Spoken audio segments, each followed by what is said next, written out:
warahmatullahi wabarakatuh. Kami dari kelompok 12 akan mempresentasikan hasil diskusi kami tentang laporan penelitian dengan saya, Intan Khairani, A1F122011. Saya Tasya Indah Putri dengan NIM A1F122019. Saya Delvi Ananda Putri dengan NIM A1F122009.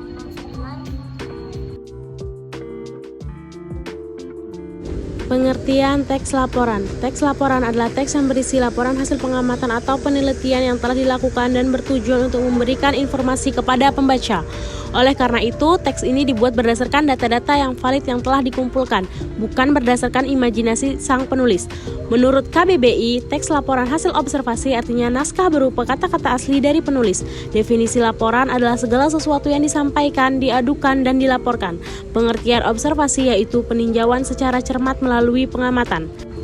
2. Menelusuri model dan menganalisis teks. A. Menelusuri model teks laporan. Terdapat dua model yang dapat digunakan untuk menulis teks laporan percobaan, yaitu teks laporan pengamatan dan teks laporan percobaan. Dengan demikian, model penulisan teks laporan percobaan terbagi atas dua jenis, yaitu teks laporan pengamatan dan teks laporan percobaan. B. Menganalisis tahapan teks laporan, langkah-langkah menyusun teks laporan hasil observasi. 1. Tentukan tema kegiatan observasi. 2. Tentukan tujuan observasi. 3. Melakukan proses observasi. 4. Menyusun kriteria aspek yang harus dilaporkan. 5. Membatasi aspek yang harus dilaporkan. Konstruksi teks laporan.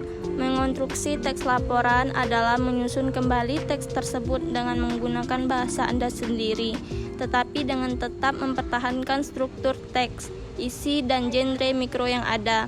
Tata caranya sebagai berikut. 1. Tentukan teks laporan yang akan Anda rekonstruksi. 2. Bacalah teks laporan itu dengan teliti dan pahamilah struktur teks beserta isinya. 3. Ringkaslah tahapan demi tahapan pada struktur teks itu dengan kalimat-kalimat sendiri, tetapi tidak mengubah isinya dan genre mikro yang sudah ada. 4. Rangkailah ringkasan dan setiap tahapan itu menjadi satu kesatuan. 5. Sebelum dianggap sebagai kesatuan ringkasan akhir, periksa kembali apakah rangkaian ringkasan itu sudah disusun dengan bahasa Indonesia. 6. Kesatuan ringkasan akhir yang telah diperiksa ulang itu adalah rekonstruksi yang dihasilkan.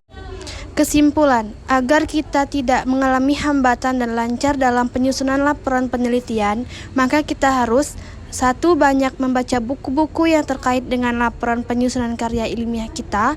2. Mencari master laporan yang sudah jadi untuk copy the master. 3. Mengumpulkan sebanyak mungkin informasi yang kita butuhkan yang berkaitan dengan objek yang diteliti.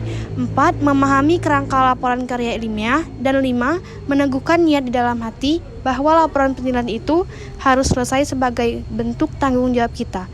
6. Menepati jadwal penyusunan laporan karya ilmiah yang sudah kita susun. Sekian hasil presentasi dari kelompok kami. Kurang dan lebihnya kami mohon maaf. Kami akhiri. Wassalamualaikum warahmatullahi wabarakatuh.